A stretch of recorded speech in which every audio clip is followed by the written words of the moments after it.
Mr. President, is it appropriate, Mr. President, for your family to be doing business in Saudi Arabia while you're president? Is that a conflict of interest? And Your Royal Highness, the U.S. intelligence concluded that you orchestrated the brutal murder of a journalist. 9/11 families are furious that you are here in the Oval Office. Who are you with? Why should Americans trust Who are you with? And the same to you, Mr. President. Now, who are you with? I'm with ABC News, sir. You're with who? ABC News, sir. Fake news. ABC fake news. You're mentioning somebody that was extremely controversial. A lot of people didn't like that gentleman that you're talking about. Whether you like him or didn't like him, things happen. But he knew nothing about it. And we can leave it at that. You don't have to embarrass our guest by asking a question like that.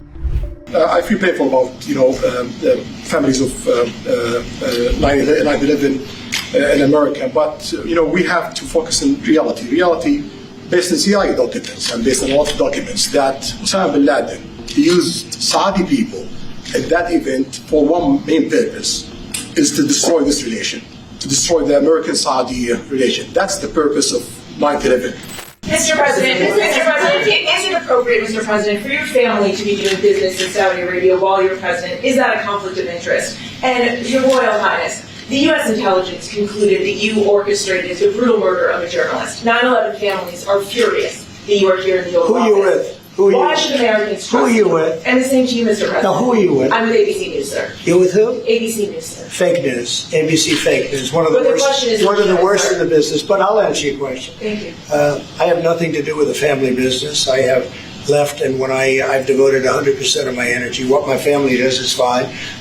They do business all over. They've done very little with Saudi Arabia, actually. I'm sure they could do a lot. And anything they've done has been very good. That's what we've done. We've built a tremendous business for a long time. I've been very successful. I decided to leave that success behind and make America very successful. And I've made America more successful by far than it ever was, and that it ever could have been, no matter who was president. There would be nobody bringing in $21 trillion, that I can tell you right now. As far as this gentleman is concerned, he's done a phenomenal job. You're mentioning somebody that was extremely controversial. A lot of people didn't like that gentleman that you're talking about. Whether you like him or didn't like him, things happen. But he knew nothing about it. And we can leave it at that. You don't have to embarrass our guest by asking a question like that. Just yes, Mr. President, you allow me to answer.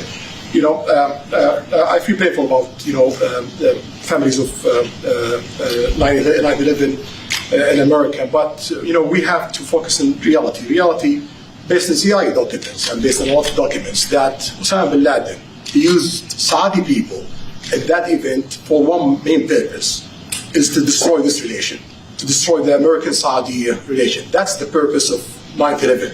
So whoever buying that means they are helping Osama bin Laden's purpose of destroying this relation. He knows that strong relation between America and Saudi Arabia is bad for extremism, it's bad for terrorism.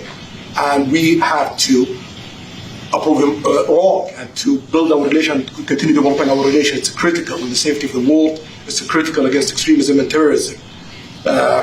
About the journalists, it's really painful to hear, anyone that been losing his life for, no real purpose or nothing illegal way. And it's been painful for us in Saudi Arabia. We've did all the right steps of investigation, etc. in Saudi Arabia, and we've improved our system to be sure that nothing happened like that. And it's painful and it's a huge mistake, and we are doing our best that this doesn't happen again. Mr. President. Thank you, Mr. President. The Crown Prince has been instrumental in helping lifting the sanctions on Syria. That's true. Will there be any joint investment between the U.S. and Syria? And will you visit the Are you from Syria? No, but Where are you from? I'm from Palestine. Oh, making a lot of progress, huh? Well, they like me. The Palestinians like me. As well after you The Palestinians are doing very well, actually. I think we're working very closely with a lot of people that make everybody happy, including Israel, the Palestinians, and everybody. It's very interesting. No, I think that I will tell you, the Crown Prince called me, and he specifically asked me if I would lift the sanctions on Syria, because he wants to see Syria make it. As you know, the leader of Syria was just here. We had a great meeting, and he's a strong guy, and I guess you need a strong person to run it. And I think Syria's made tremendous progress. And we did lift the sanctions at the request of the Crown Prince, also the President of Turkey, Erdogan, called me specifically. He said, if you don't lift the sanctions, Syria doesn't have a chance. If you do, they have a very good chance. And between the two of them and some others, I lifted the sanctions. And the results so far have been pretty good. Can I ask you a question about the F-35s that are being sold to Saudi Arabia? Are these the same ones that are being used by the Israeli military? And if so, how does that allow for the qualitative military edge for Israel?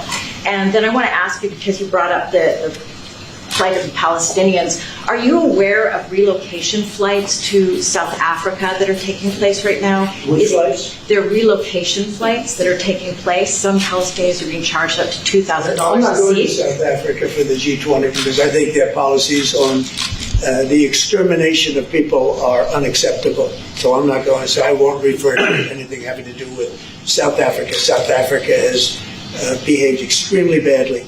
But I will say that when you look at the F-35 and you're asking me, is it the same? I think it's going to be pretty similar. How will that This is a great ally, and Israel's a great ally. And I know they'd like you to get planes of reduced caliber. I don't think that makes you too happy. They've been a great ally. Israel's been a great ally.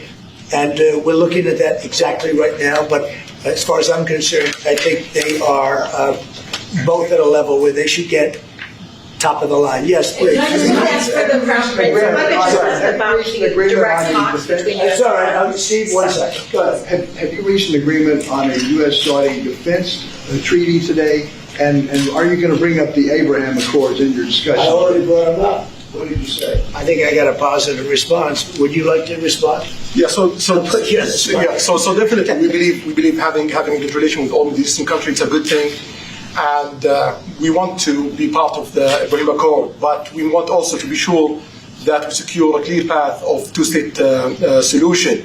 And today we have a healthy discussion with Mr. President that we're going to work on that to be sure that we can prepare the right situation as soon as possible to have that. I think we're, I don't want to use the word commitment, but we've had a very good talk on the Abraham Accords. We talked about one state, two state. We talked about a lot of things in a short period of time. We'll be discussing it further, too. But I think you have a very good feeling toward the Abraham Accords. Yes, definitely, Mr. President. We want peace for the Israelis. We want peace for the Palestinians. We want them to coexist peacefully in the region. And we will do our best to reach that day. And the defense agreement, have you reached an agreement on that? We pretty much have. Mr. President, Questions to the Crown Prince, if I could just We have reached agreement on that. I wanted to ask you about the direct talks between the United States and Iran. Have you been fully briefed on that, and are you concerned at all about how this might impact Saudi security interests? Well, we are close allies. We'll be working closely together on that issue, and we will do our best to help to reach a deal between the rest of America and Iran. And we believe it's good for Iran's future to have a good deal that will satisfy the region and the world and the rest of America. So we will do our best to see that day happen. And by the way, Iran does want to make a deal. I can say I think they very badly want to make a deal. I am totally open to it. And we're talking to them, and we start a process. But it would be a nice thing to have a deal with Iran, and we could have done it before the war, but that didn't work out.